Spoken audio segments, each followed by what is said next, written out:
자, 그 다음에 이제 또 우리 한 가지 짚어보자면, 제가 아까 그 어저께 기자간담회 이야기를 잠깐 말씀드렸는데요. 그 기자간담회 중간에 제가 이 책에서 또 특징, 그러니까 핵심적인 주제 중에 하나 이런 것이 있습니다라고 얘기를 했어요. 윤회 이야기. 자, 그러면 이제 사람들은 이런 얘기를 한다고요. 불교는 무아가 근본이잖아. 무아. 말 그대로 내가 없다지 뭐. 그러면 불교가 무아를 선언하는 한 윤회는 설 자리가 없다. 무아인데 어떻게 윤회를 해? 얘기를 했잖아. 그래서 제가 요 주제에 대해서 이 책에서 무아와 윤회에 대한 부처님의 진짜 확정적 결론 이렇게 표현하면 됩니다 라고 소개를 했거든요. 존재성으로의 무아 그리고 현상으로의 윤회.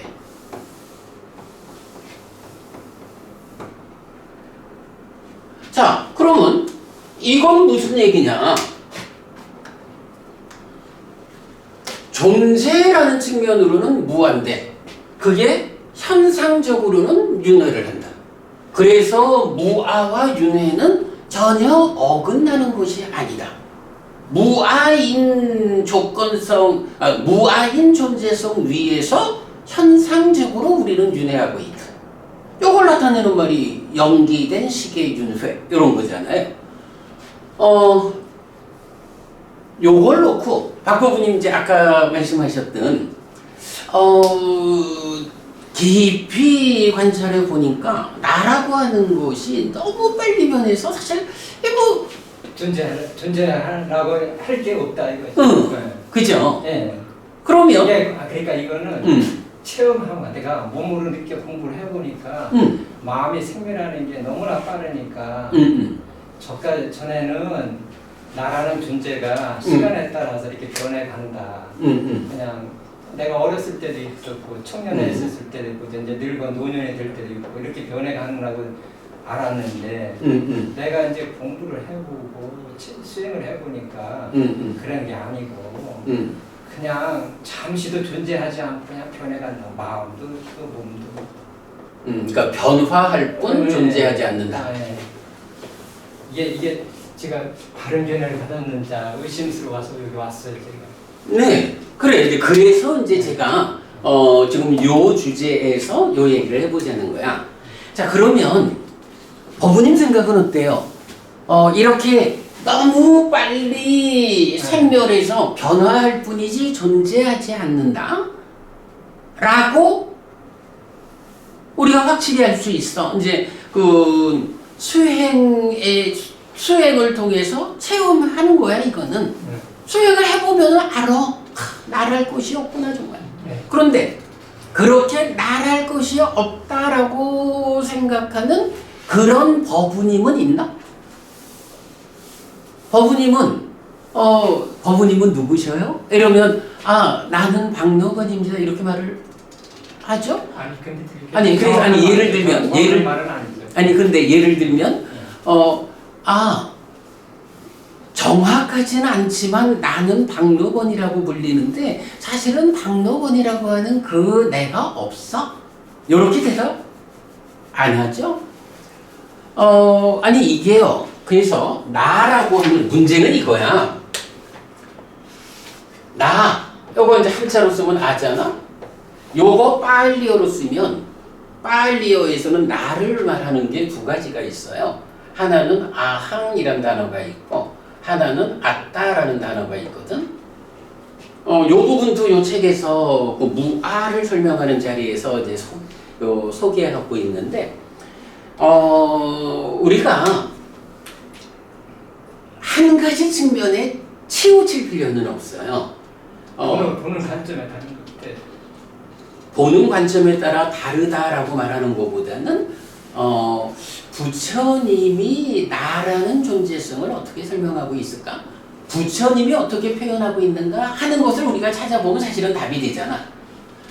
그래서 보면 아항이란 말도 아따라는 말도 다 나를 의미하는데 여기서 이제 이 아항이라고 하는 거는 뭐 그냥 보통 우리가 나는 박노건이요 라고 말하는 이런 지금 몸과 마음이 함께해서 존재하고 있는 나라는 거는 너무 빨리 변해서 사실 없잖아? 뭐 이런 생각까지도 하고 있는 그러나 부정할 수 없는 나라는 존재.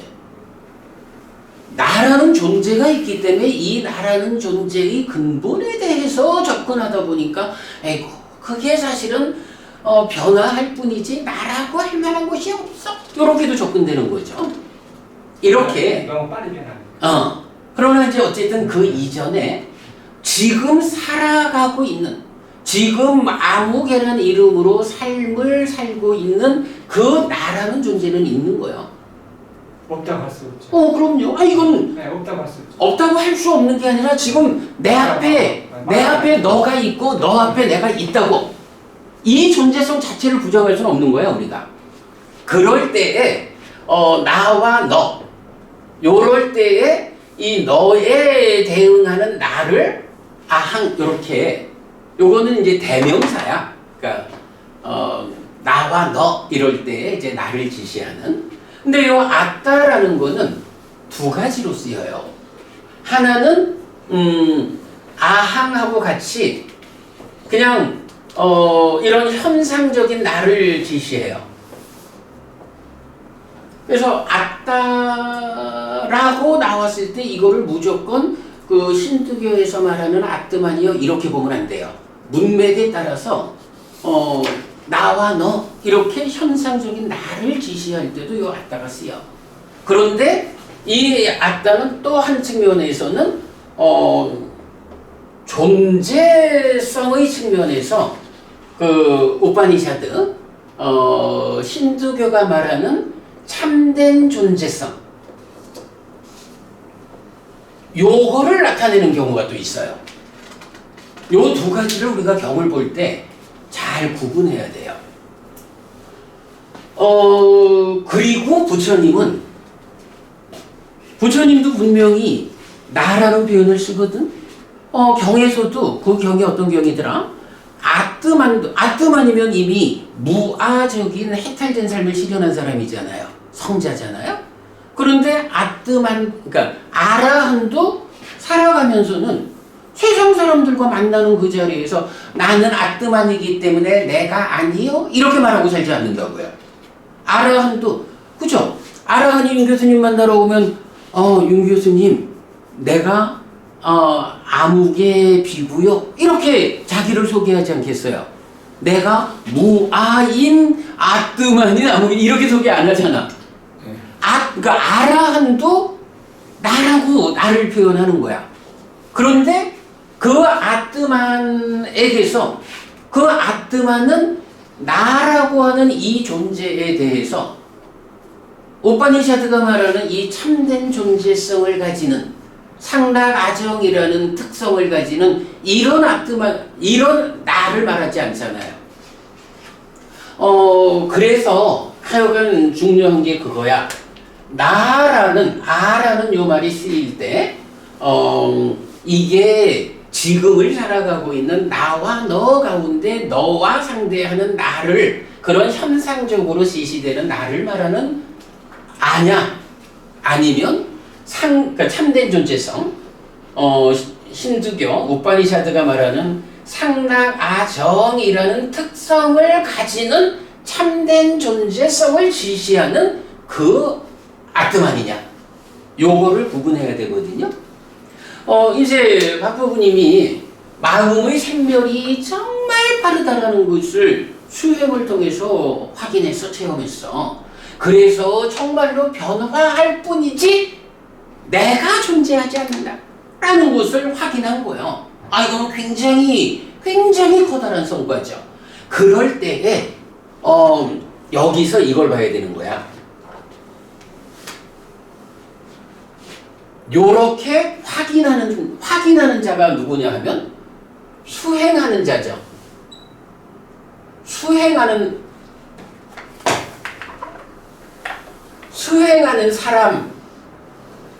사람인데 지금 해피 스님의 입장에서 말하자면 요렇게 그 수행하는 사람은 내가 아니고 박보부님이라는 너라고. 근데 박보부님 입장에서는 이렇게 마음의 생멸이 빨라서 변화할 뿐 존재하지 않는구나라고 자기 존재성의 실상을 보아낸 요런 수행자는 누구냐 하면 박보부님 바로 당신이라고. 박보부님 입장에서는 이렇게 보아내는 수행자인 그 수행자가 박보부님 나라고. 이런 나를 부정하면 그 수행하는 당신은 누구요? 아무것도 아닌 것이 수행을 하나? 아니거든. 근데 이거는요, 사실은 불교 안에서 무아라는 이 법에, 무아라는 이 개념에 대한 오해가 심각한 거거든. 지금 어부님이 그 오해를 말하고 있는 거잖아. 분명히 경은요, 아따라고 하는 하나의 단어를 현상적인 나냐, 존재성, 참된 존재성으로의 나냐, 요 두 가지를 구분해야 돼. 그럴 때에 이제 무아라고 하는 요 말이 무엇입니까? 현상적인 내가 없다라는 거 아니야. 나는 당연히 그 무아됨을 보아내는 당사자로의 나지. 그걸 부정하는 게 아니라 그렇게 당사자인 내가 존재성의 관점에서 보면 어떠느냐? 참된 존재성을 가지는 상라가정이라는 특성을 가지는 이런 아뜨만 아니다. 이런 내가 아니다. 라고 해서 비아 또는 나의 어디에도 이런 상라가정의 참된 존재성을 가지는 것은 없다. 이렇게 쓰는 말이 무아비하고 이게 원어로는 아따라는 말에 부정적두사가 붙어서 안왔다라고 되는 하나의 단어라고. 요거를 이제 중국에서는 일괄적으로 무아라고 번역을 했고, 요 부분에 대해서 좀 한 측면의 문제를 제기한 게 몇십 년 지난 거죠. 이제 일본 학자분들이 무아가 아니라 비아라고 봐야지 해서 비아설을 주장한 거잖아. 근데 사실은 니카야의 입장에서는 그냥 아나따가 있고 이게 나는 아뜨만이 아니여 이렇게 말하면 비아라는 의미를 갖는 거고, 내 안에 이런 참된 존재성을 가지는 아뜨만 이거는 없어 이래 말하면 무아라고 번역이 되는 거야. 요거는 아나따라는 하나가 하여간 실제로 경에서 보면 이렇게 아가 아니다, 아가 없다, 나라고 하는 존재는 아뜨만이 아니고 나를 구성하는 색수상행식 오온 어디에도 아뜨만은 없어. 요게 하나의, 그러니까 나에 대한 하나의 설명에서 같이 나오거든. 그러니까 이거를 무아라고 일괄적으로 번역한 한문으로 번역한 그분들은 두 가지 뜻을 다 담아서 번역하신 건지 하나만 번역하신 건지는 모르고, 이거를 이제 하나만 번역한 거다 하고 무아보다는 비아라고 말한 일본 학자분들은 또 그분들대로 한쪽에 치우친 거죠. 그러나 니카야가 말하는 아나타라고 하는 이 원어가 말하는 거는 무아의 측면, 비아의 측면을 다 담아가지고 나라고 하는 어떤 현상적인 존재를 말할 때는 이건 아뜨만이 아니에요. 참된 존재성의 아뜨만 아니에요. 나는, 그러니까 이게 나는 내가 아니에요. 현상적으로 존재하는 이 나는 참된 존재성을 가지는 그런 내가 아니요.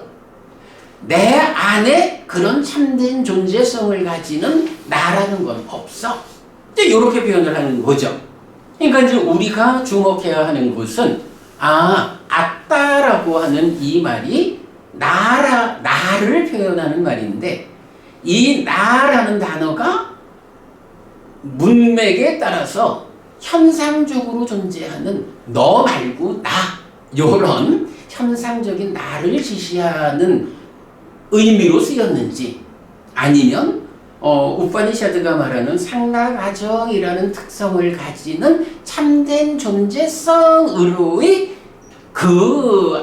나라는 의미로 쓰였는지 요건 문맥상 구분을 해서 이해를 해야 되는 거죠. 자, 이래 되면 이제 박법부님 말씀하신 마음의 생멸이 빠르다, 변화할 뿐 존재하지 않는다. 요 말씀이 사실은 높은 수행의 경지야. 그럴 때 이렇게 수행하는 당사자, 수행자인 나는 있어요. 있지.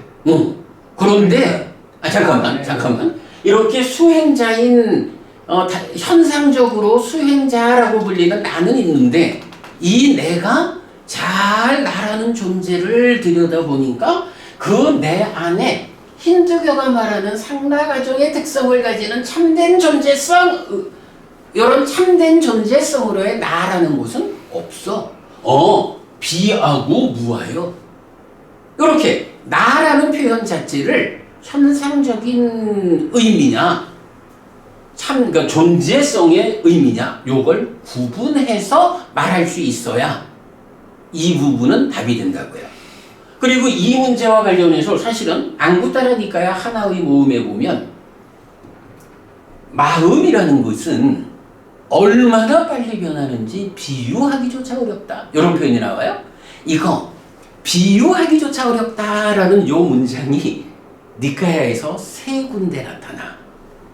하나는 지옥이 얼마나 고통이 심한지, 그러니까 지옥이 얼마나 괴로운지는 비유하기조차 어렵다. 두 번째는 하늘 세상이 얼마나 행복한지는 비교하기조차 어렵다. 그리고 세 번째가 마음이 얼마나 빠르게 변하는지는 비유하기조차 어렵다. 이러는데 그런데도 불구하고 지옥과 하늘에 대해서는 비유를 통해서 말을 해요. 어렵지만 비유를 해주거든. 그런데 이 마음이 얼마나 빠르게 변하느냐 하는 거는 경에서 비유가 안 나와. 비유하기조차 어렵다. 그렇게 마음은 빨리 변해. 그러니까 이제 이렇게 빨리 변하는데 그 빨리 변화하는 그 변화의 순간순간을 보지 못하면 어떻게 돼요? 우리가 늘 말하지만 옛날 활동사진, 필름은 사실은 나 끊어져 있는 필름 연결해 놓은 거잖아. 그거 돌리면 빠르게 지나가니까 연결되어서 하나의 영화가 나오잖아. 사실은 단락되어져 있는 필름. 그렇죠. 그런 식이지 뭐. 그럼요. 그게 너무 빠르니까 존재하는 거죠. 그럼요. 바로 이제 그런 부분을 말하는데, 그러니까 이제 우파니샤드 쪽에서는 그 빠르게 변화하는데 그 변화에 접근하지 못하니까, 이거는 그냥 이어져 있는 참된 존재성인 나요. 이렇게 말하는 거고. 그러니까 존재. 잠깐만. 예. 부처님은 깨달음의 과정이 이렇게 참된 존재성인 줄 알고 있는 나를 정확하게 들여다보니까 말씀하신 그대로 빨리 변할 뿐이지, 그죠? 빨리 변할 뿐이지 제각각의 찰나찰나 그 순간을 유지하는 참된 존재성은 없어. 아니요. 이렇게 말하는 거잖아. 이게 이제 무아라는 그 의미로 접근이 되는 거거든요. 그렇게 수행자라는 현상적 존재, 그러니까 현상적인 나와 참된 존재성, 상라가정의 성질을 가지는 참된 존재성을 지시하는 나를 구분해서 말할 때 답은 된다. 예, 말씀하셔요. 금방 말씀하시려는 걸 끊었잖아, 내가. 아까 말한 것인데, 그러니까 이 존재가 시간에 따라 변하는 걸로 착각한다 이거죠. 시간에 따라 나라는 존재가 시간에 따라 이렇게 변한다고 생각하는데 공부를 해보면 그게 아니고 너무 빠르니까 그걸 그렇게 존재가 시간에 따라 내가 늙고 젊고 늙고 이렇게 변하는 게 아니고 시간이라고 할 수도 없다 이 얘기죠. 근데 이제 그 부분도 뭐 타당한 말씀인데 일단 이제 그 살아가고 있는 우리들의 입장에서는 그래서 이제 이게 수행이 결국 수행이 삶의 향상에 가는 거잖아요. 이 삶의 향상의 끝이 뭐냐 하면 삶의 향상의 끝이 무아에 부합된 그래서 그 상라가정이라는 이 전도됨 위에서 살아가는 중생의 삶을 욕계 중생에서 욕계 하늘로 색계 하늘로 무색계 하늘로 상라가정이라는 이 전도됨을 줄여나가는 삶의 끝에 가가지고 완전히 전도가 해소되면 무상고 무아 부정이라는 해탈된 삶이 실현되는 거잖아. 그러니까 수행의 완성은 상라가정이라는 거기 이제는요 상라가정의 상라가정의 심, 상라가정의 견해 요게 전도경에서 나오는 거거든. 그 근본에 상라가정이라는 전도되어 있는 상, 그 경향성으로 살아가는데 얼마만큼 전도되어 있느냐, 이 전도된 강도를 줄여나가느냐 하는 게 수행을 통해 가지고 올라가는 거야. 그리고 그 완성은 올라가는 과정만 가지고는 안 되고 거기서 무상고 무아 부정이라고 하는 전도되지 않은 상심 견해로 완전히 바뀌는, 그래서 이제 이 바뀌는 과정은 벗어남의 과정이라고 하는 거죠. 아까 말씀하신 임류 뭐 이런 불교 안에서 성자라고 불리는 이분들은 올라가는 수행에 의해서 성자가 되는 게 아니라, 그러니까 상라가정을 줄여나가는 것에 의해서 성자가 되는 게 아니라 무상고 무아라고 전도됨이 해소되는 요 벗어남의 과정에 의해서 성자가 된다고요. 이제 그런 부분. 그래서 결국은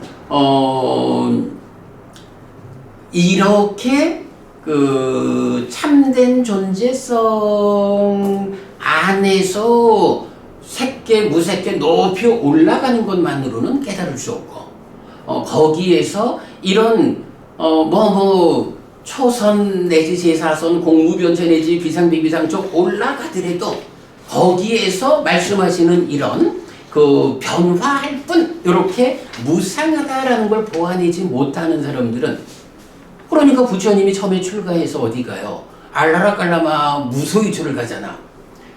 우타가라마부터해서 비상비비상적까지를 그 높은 삼배를 성취하고도 깨달음의 길이 아니라고 나오잖아.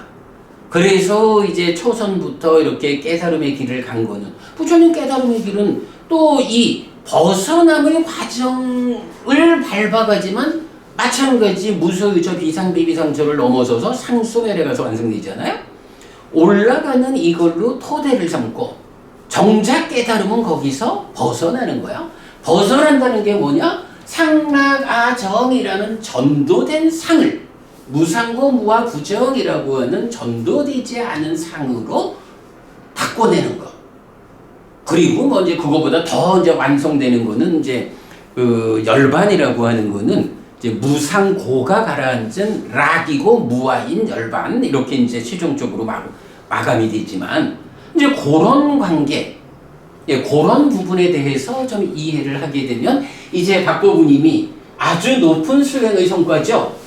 마음이 이렇게 빨리 변하는구나. 단지 변화할 뿐 내 마음이라고 할 거, 나라고 할 것이 존재하지 않는구나. 이렇게 무아를 보아내는 건 굉장히 높고 훌륭한 바르게 가는 수행의 성과죠. 그건 아주 중요하죠.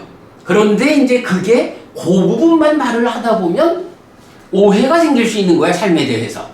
수행자인 현상적인 나하고 참된 존재성을 가지는 우파니샤드가 말하는 그런 내가 없다는 거, 내가 아니라는 거 하고는 구분해서 말할 수 있어야 이게 수행자인 박보부님이 바르게 상라가정이라는 그 힌두교적인 삿된 견해를 극복하고 무아의 바르게 해탈된 삶을 실현할 수 있다. 선생님께서 말씀한 이게 비이원성의 논리를 설명하는 이게 말로 설명하기 이원성. 비이원성이 이게 각자의 길이라는 건 결국 비이원성의 길이 아니겠어요. 그런데 이걸 말로 설명하기가 어렵죠. 그리고 이제 그 부분을 제가 지금 설명하는데 한참 걸리는 거잖아. 지금 그 문제에 대해서 말로 참으로 설명하기 어렵고 그게 각자의 길을 깨달은 길 아니에요. 비이원성의 길, 그러니까 선과 악을 초월한 그 길 아니에요. 각자의 길이라는 거는 이원성에서 잡혀있는 것이 중도라는 것이 거기를 벗어나는 삶이 아니에요. 근데 말하자면 단상을 극복한 깨달음 하는 거나 지금 이제 선과 악을 극복한 깨달음 이게 다 같은 개념. 그걸 지금 이원론으로 말하는 거죠. 중생이 양쪽의 견해에 붙잡혀 있는 그 견해를 이거를 어떻게 말로 설명하고 여기 하기가 한계가 있다는 거죠. 그러니까 이제 저도 요거를 어렵게 설명하고 그래서 제 약간 포인트는 수행자인 당신 자신인 현상적인 나 요 얘기를 하는 거고 그래서 요 부분이 또 이제 아니 잠깐만요 경에 보면 지금 말씀하시는 요 주제가 단상의 양 끝으로 접근하지 않고 또는 유무의 양 끝으로 접근하지 않고 요렇게 나오는 그 표현이 딱 그래. 두 끝으로 접근하지 않고 열에는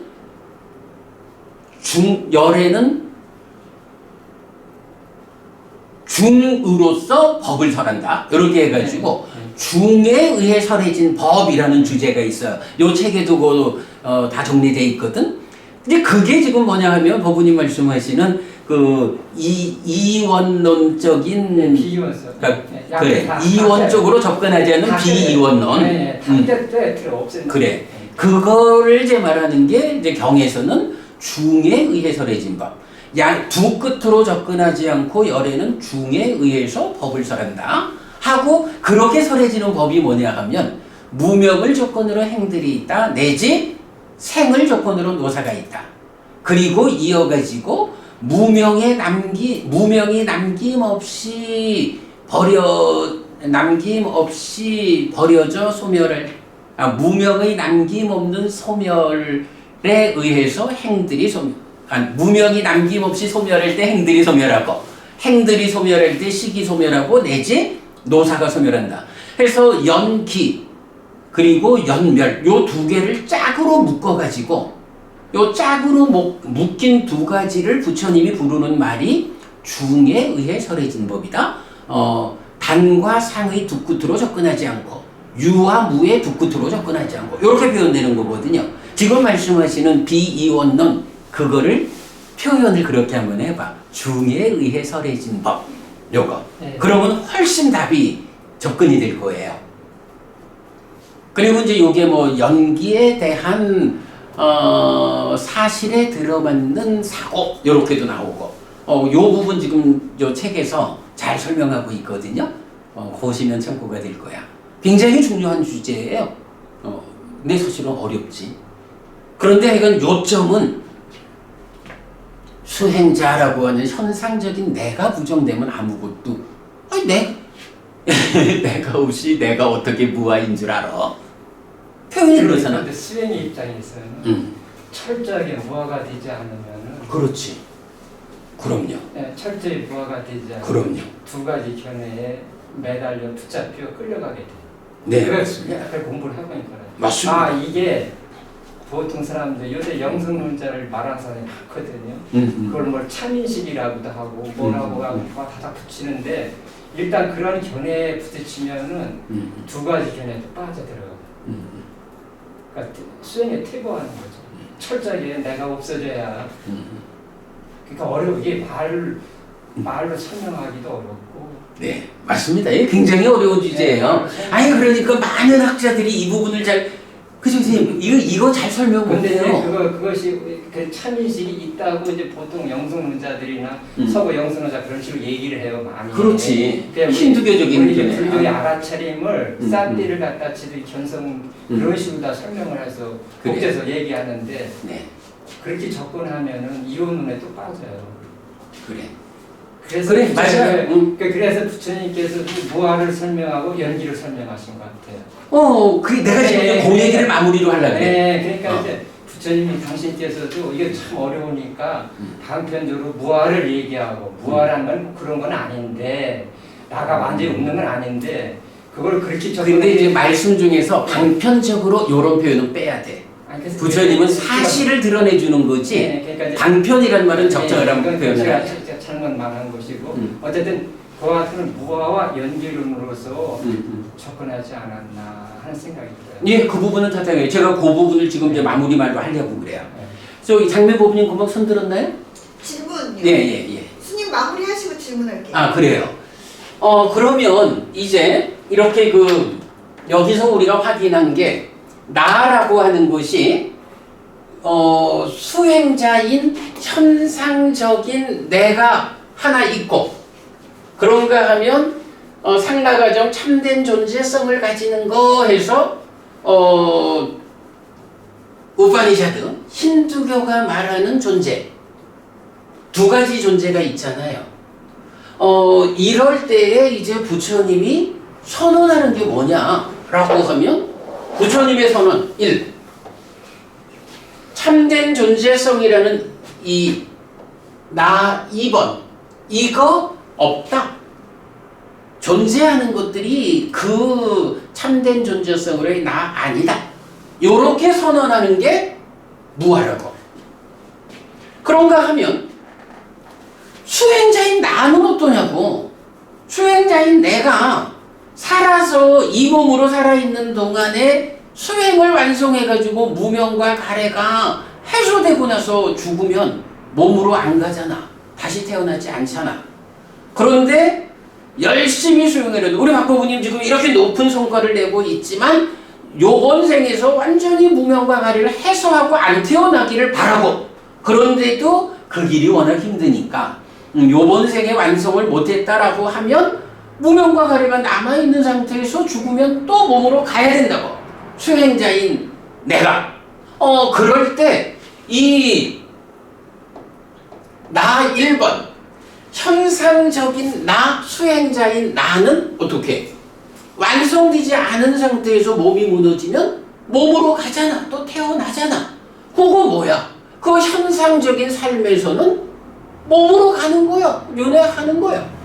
이게 여기에 오류가 있나요? 존재성으로는 참된 존재성을 가진 그런 거 사실 아니야. 그런 상나가정의 참된 존재성이라는 아는 없어. 있는 거는 다 그거 아니야. 이렇게 말하는 게 무아, 비아 요거고. 그래서 그게 참된 존재성. 존재성의 측면에서는 무아를 선언하셨어. 그런데 살아가고 있는 중생이라는 나의 존재, 수행자인 나의 존재, 현상적인 나라고 하는 그 입장에서는 몸이 무너져 죽은 뒤에 무명과 가래가 작용해가지고 나를 또 몸으로 가게 만들잖아. 윤회시키잖아. 그게 윤회요. 참된 존재성이라는 것은 없다라고 존재성의 측면에서 무아를 선언하고 현상적인 나는 벗어나기 이전에는 또 몸으로 간다라고 윤회를 설명하고 이게 방금 말씀하신 무아론 무아설이고 이게 뭐예요? 이게 연기잖아. 무명을 조건으로 행들이 있고 해서 노사가 있다.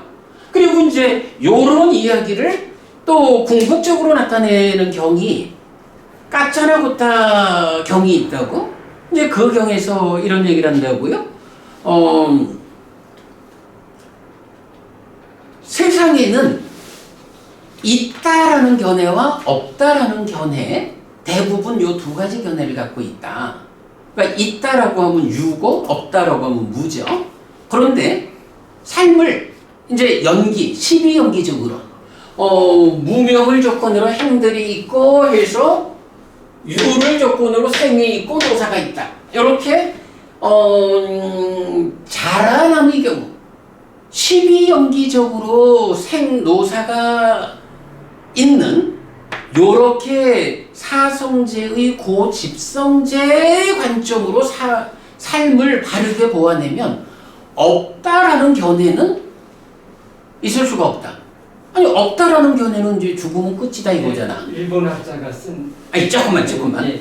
그렇게 없다라는 견해, 죽으면 또 태어나지 않아라고 말하는 이런 견해를 가진 사람들은 이렇게 시비연기적으로 보아서 무명과 가래가 남아있는 한 유를 조건으로 유가 있다가 몸이 무너지면 또 몸으로 가서 태어나는 이렇게 시비연기적으로 삶을 바르게 보아내는 사람한테는 없음이라는 무라는 견해가 있을 수 없어. 그런가 하면 역으로 유라는 게 뭐냐 하면 이제 상나가정 이런 아뜸한 얘기란 말이야. 유를 주장하는 사람도 이제 무명이 남김없이 발해어 소멸할 때 행들이 소멸하고 내지 생이 소멸할 때 노사가 소멸한다 라고 이런 조건적인 소멸관계를 보아 아는 사람한테는 있다라고 하는 견해가 없어. 있다라는 거는 이 아트만이라는 것은 상나가정 이래서 이거는 그야말로 상나가정이잖아. 그런데 이렇게 무명과 가래가 해소된 삶을 아는 사람한테는 아니 이렇게 무명과 가래가 해소되면 존재가 소멸해서 몸이 무너진 뒤에 태어나지 않는단 말이에요. 존재 자체가 존재의 소멸, 열반의 시간 다시 태어나지 않은 이걸 아는 사람한테는 아트만이라고 하는 이런 존재성이라는 거 유라고 하는 견해는 없어 이렇게 말하는 거거든. 요런 그 까짜라고따 경의 가르침까지도 우리가 이어서 보면 사실은 요런 아의 문제, 무아의 문제에 대한 답은 충분하다라고 보여요. 말씀하셔요. 일본 학자가 쓴 책을 제가 보니까 재미있는 비유를 했더라고요. 네네. 수행자 측면에 볼 때 분명히 나가 있잖아요. 있는데 그거는 이게 얘기는 전체적인 나로 변하는 거. 이게 소화적인 나. 그 비유가 소화적인 나에서 전체적인 나로 바뀌어지는 변화다. 그렇게 이제 비유적으로 설명하고 있는데 그걸 어떻게 설명한 그 학자도 어떻게 설명을 못하니까 그건 소화적인 에고가 있는 나가 아니라 에고가 사라진 전체로서의 나다. 그렇게 이제 내가 어떻게 설명을 못하니까 이제 그런 식으로 설명하는데 그건 참 언어로서 말하기 어려운 얘기죠. 저는 제가 좀 이게 건방지다라고 듣는 사람들이 말할지 몰라도 분명하게 말할 수 있는데 그 일본 학자보다 해피스님이 니카야를 더 정확히 보았다 이렇게 보시면 답일 거야. 이게 뭐냐 하면 이번 이제 이 책에서도 아주 핵심적인 주제 하나가 뭐냐 하면 우파니샤드 힌두교 쪽에서는요 아트만 이야기와 함께 뭐가 나오냐면 창조주 하나님 브라흐마 범이라는 말이 나오잖아요. 네. 그래서 힌두교 우파니샤드 쪽에서는 존재를 우리가 말하는 요 존재성 존재에 대해서 우주적 동일성을 가지는 존재를 말한다고. 그래서 우주적 동일성을 가지는 존재가 개별적으로 튀어나와 있는 이런 아트만 이런 관점.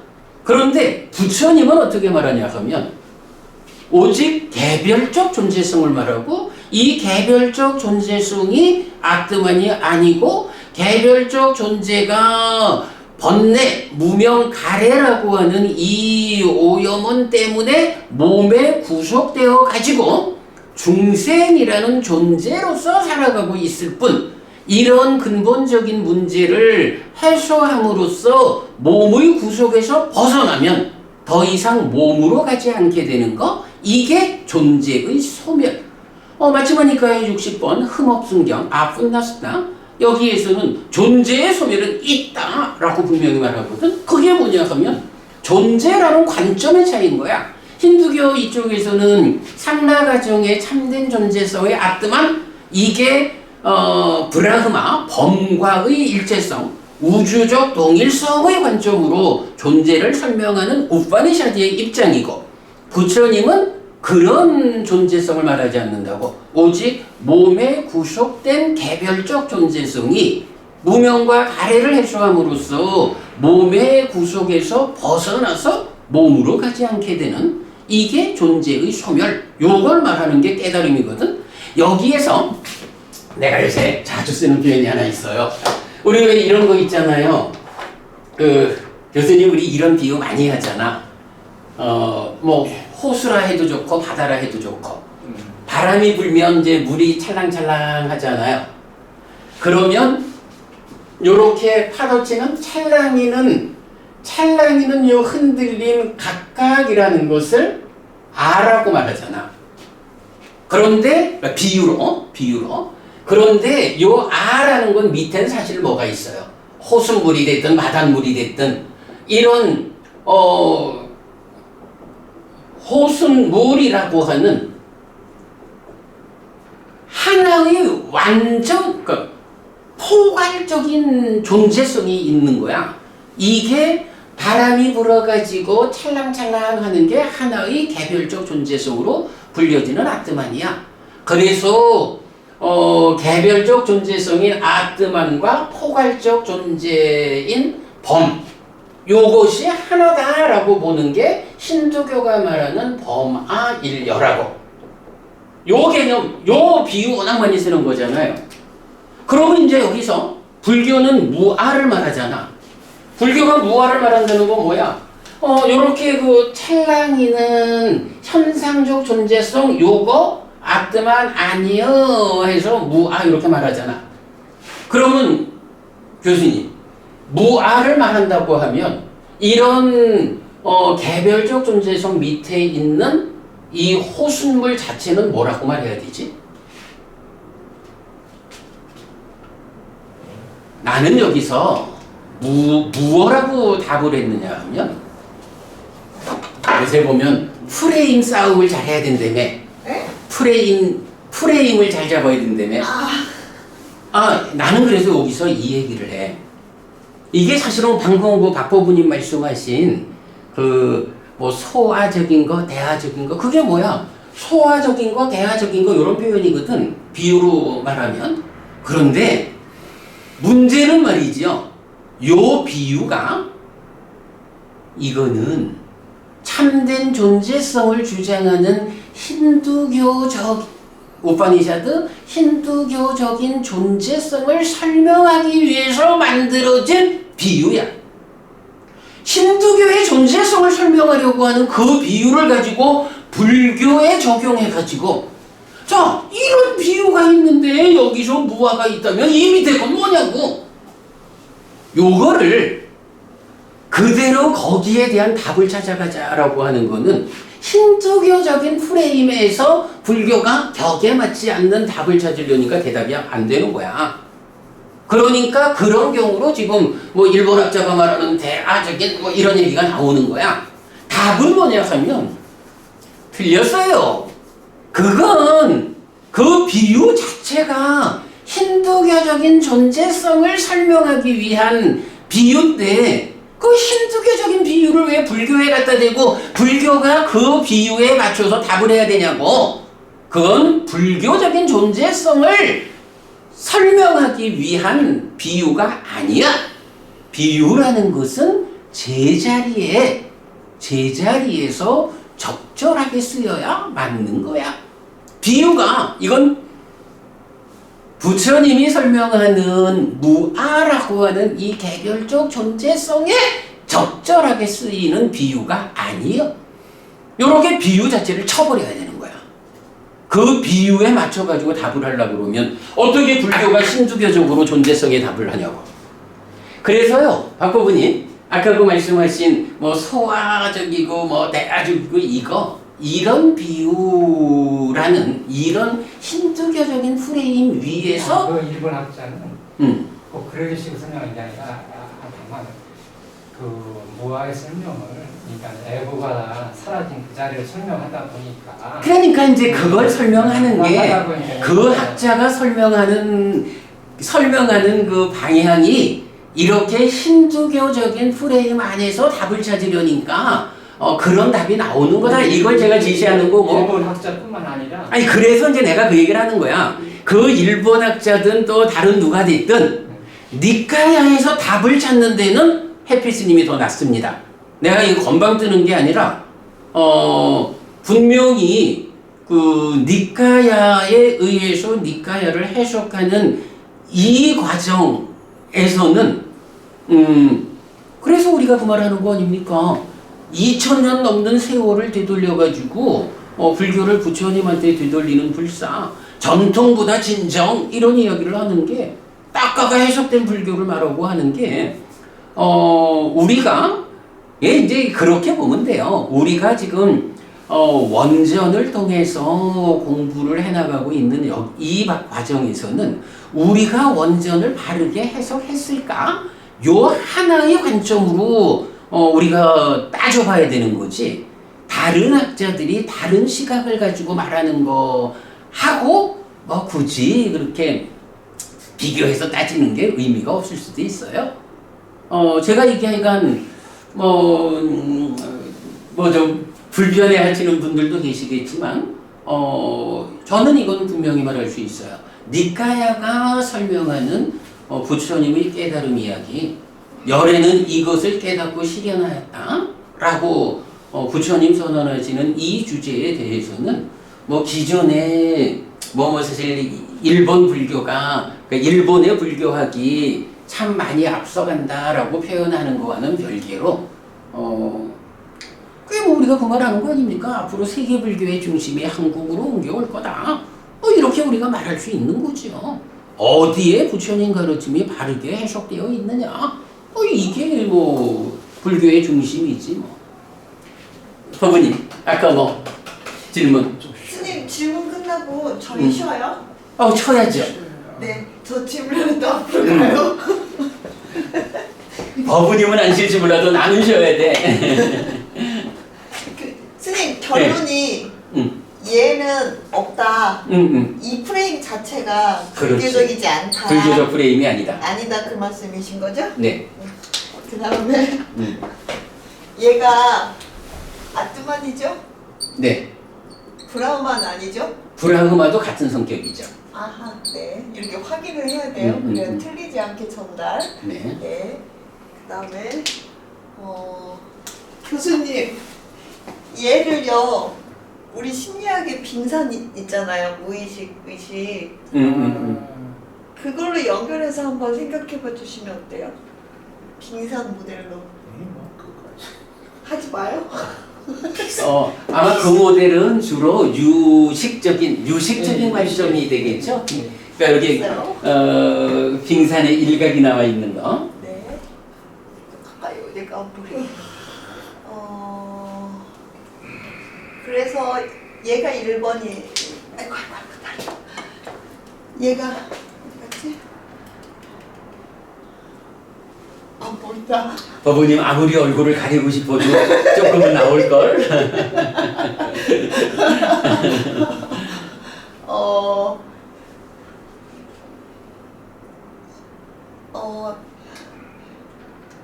1번이 얘예요, 스님. 1번이 얘. 여기 1번이 그렇죠. 얘예요? 네. 네. 현상적인. 네. 얘하고 같은 거예요. 그러니까 얘 중에 나와 너 중에 나를 말하는 게 여기죠. 얘죠. 네. 네. 끝났습니다. 끝. 네. 그럼 우리 좀 쉬기로 하죠. 자, 수고들 하셨고요. 좀 쉬었다가 공부 조금 더 하고 마무리하겠습니다. 고맙습니다.